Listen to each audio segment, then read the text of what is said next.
Hi everybody. So I promised you guys I was going to make you a not too long video on how to do the response to readings. I mentioned this briefly in the syllabus, but I probably made you guys more confused. I don't know whether that, yeah, I knew it. That's fine. That explanation, the syllabus was designed to be short. This is where you'll see how to do it. So almost every day of the semester, there'll be a reading assignment for the day. Typically, 1, 2, 3. Anyways, you'll be reading from Anthony Everett's Augustus, and you also have a reading with a primary source from the other textbook. So I wanted to have a way for you guys to engage with the reading and help you guys process it and chew on it. So this is an assignment that goes with all the reading. So whenever there's a reading assignment, there will be every day of the semester, normal time of the semester, there will be an assignment that goes with that, which is you have a running Word document, and as you read chapter by chapter, or in your other textbook, primary source by primary source, for every chapter or primary source, you will have questions which you will need to do. Hold on. Okay. So my computer's trying to do something else while I'm recording this, so I had to shut that down. So no, I'm not doing something else right now. Okay. In any case, so let me describe in detail how to do this assignment. First of all, it's quite simple and quite easy. It does take a little bit of thought, but I think you guys will do very well with this. It's very good for your grade. It helps you digest the readings. And let's get into it. So here's how you do it. So the cover page is what you're looking at in front of you. So you'll put on the cover page response to readings, direct quote analysis, assignment. And it involves the two books, which I've already held up to the screen a couple times, but we'll do it one more time. There we go. Anthony Everett's Augustus, Life of Rome's First Emperor, and then the Human Record, Sources in Global History. These two textbooks, and you'll see both of them listed right there. Anthony Everett's Augustus, Life of Rome's First Emperor, author, title, and subtitle. Title separated by a colon. Both title and subtitle are in italics. And then there's your second textbook, Alfred Andrea and James Overfield's The Human Record. Again, that's the title, so that's in italics. Colon, subtitle, Source in Global History, Volume 2, 1500. Then you drop in your name, because I would imagine you're probably not Jane or John Doe, although I guess could be. And then my class information, that's me.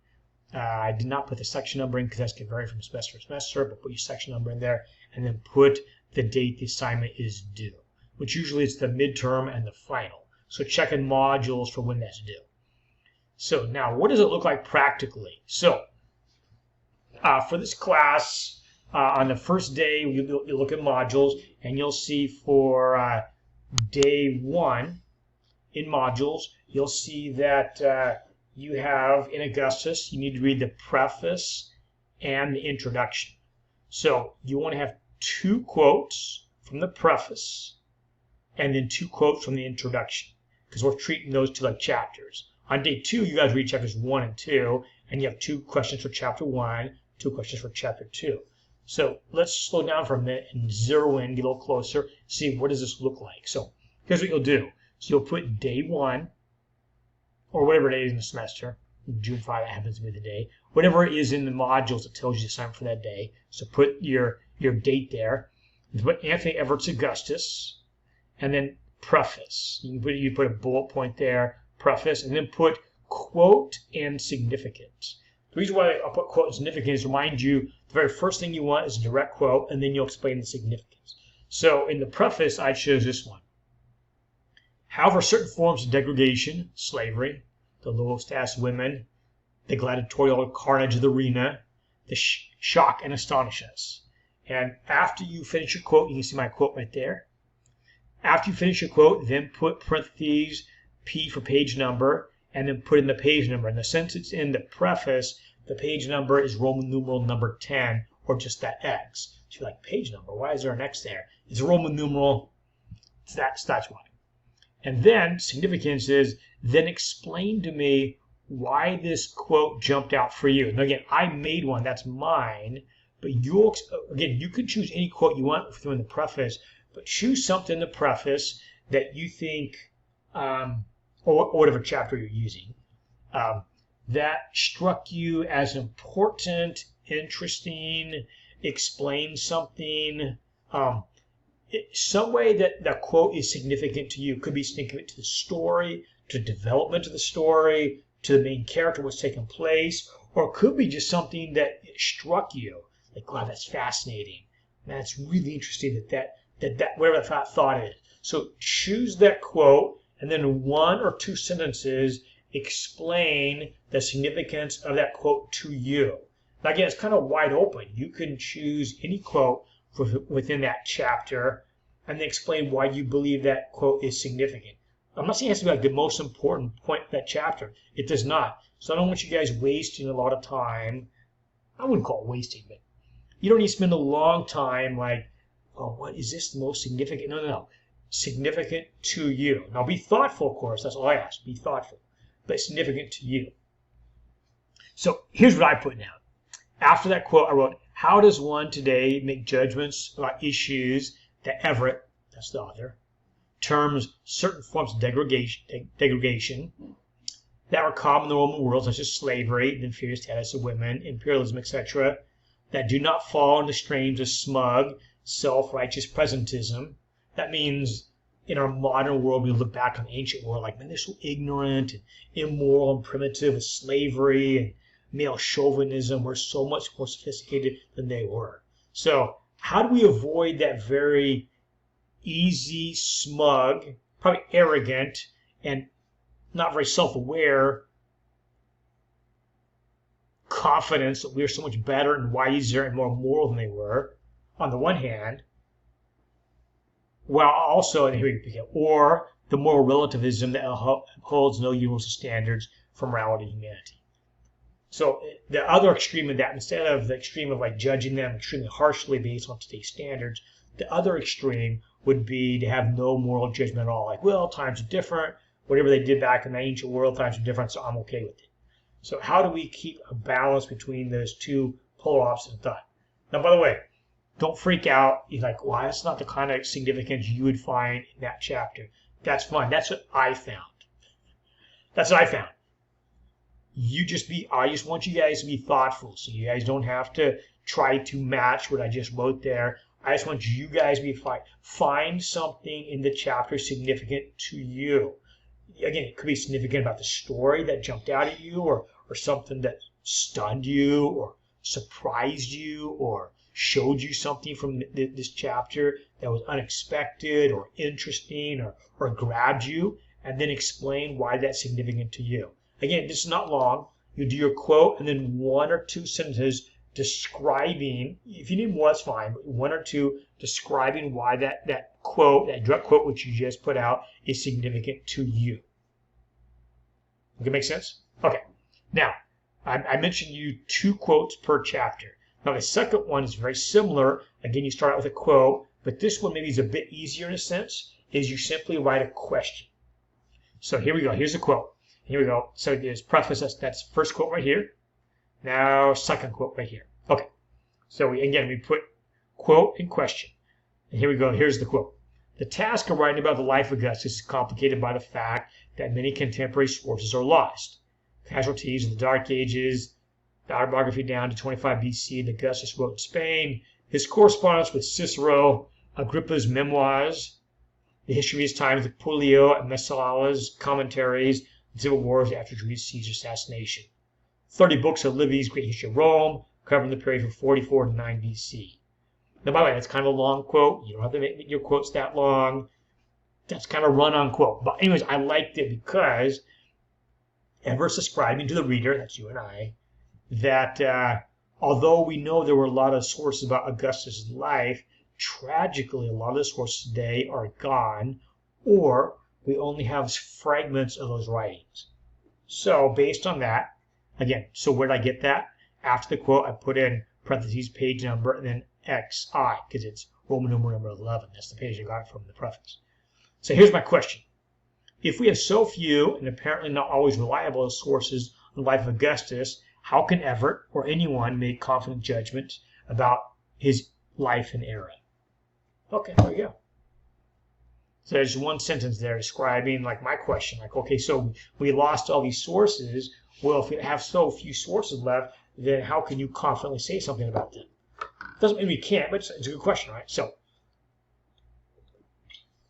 I had to go a drink there. So you have now just completed your 2 direct quotes for the preface. You do the exact same thing for introduction. I won't read through both of them, but you're doing the exact same thing. See, introduction, and you put quote and significant.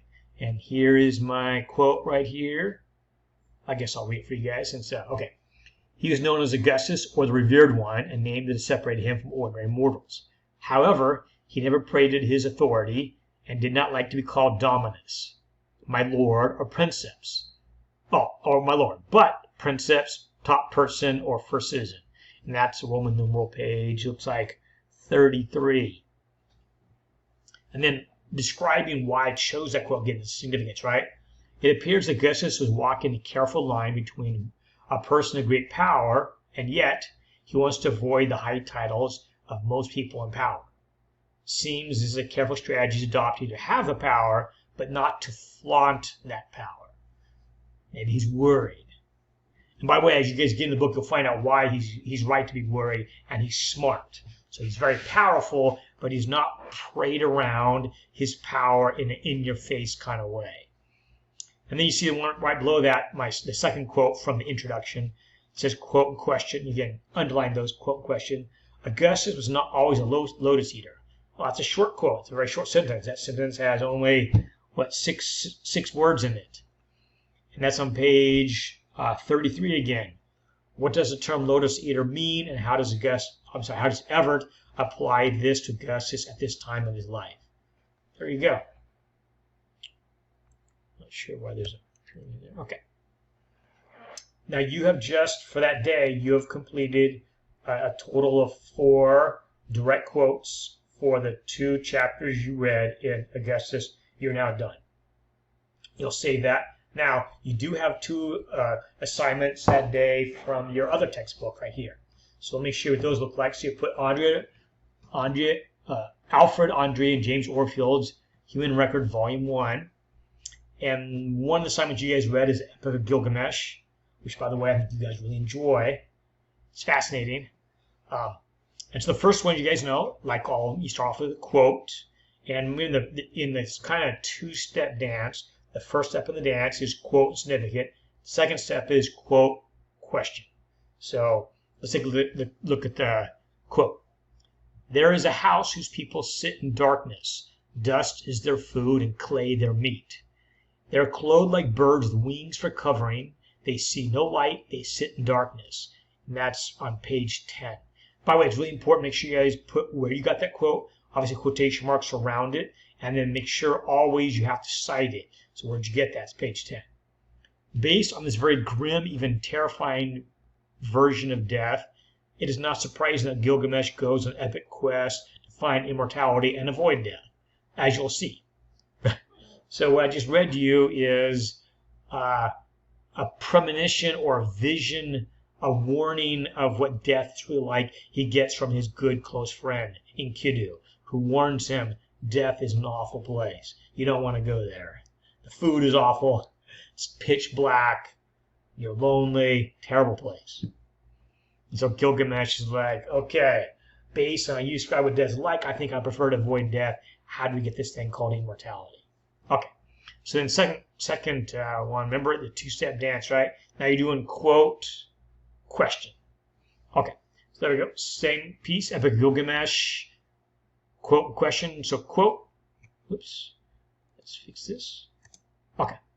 Between them stood I before an awful being, a silver-faced man-bird, that he had directed me on his purpose. He was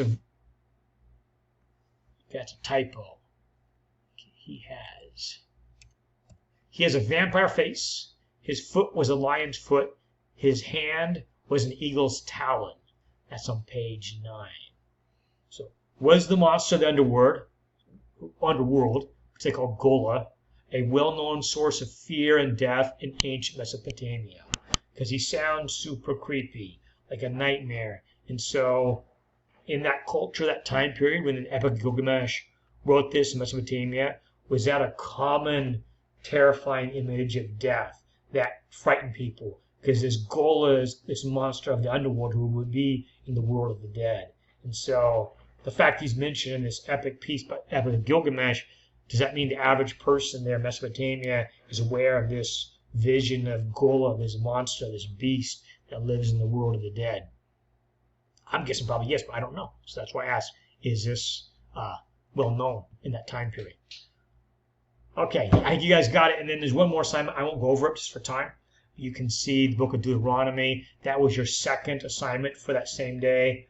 Book of Deuteronomy, and you can say quote significance. This one is also quite short. You shall not kill. That's from the Jewish scriptures. And then there's my significance statement, why I believe this is significant. And then again, following the two-step quote dance, book of Deuteronomy, quote and question. And then, hear, O Israel, the Lord our God is one Lord. You shall love the Lord your God with all your heart, with all your soul, and all your might. Again, I cite it, page 61. That's where it is in your textbook. And then there's my question. How does the command of the Hebrew God, or Yahweh, differ from previous commitment, differ from personal commitment required of other ancient Near Eastern civilizations? Good question. I don't know. Oh, okay, there's my question. So I think you guys have a question. So that's it. That's how it's going to work. So the way you guys want to do this is as you're reading, when you're reading Anthony Everett's Augustus, let's say on the next time you're reading chapter 1, chapter 2, because I did the preface introduction, but you'll do this for all the readings. So I want to emphasize all the readings, not just like what I did. You'll do from all the readings.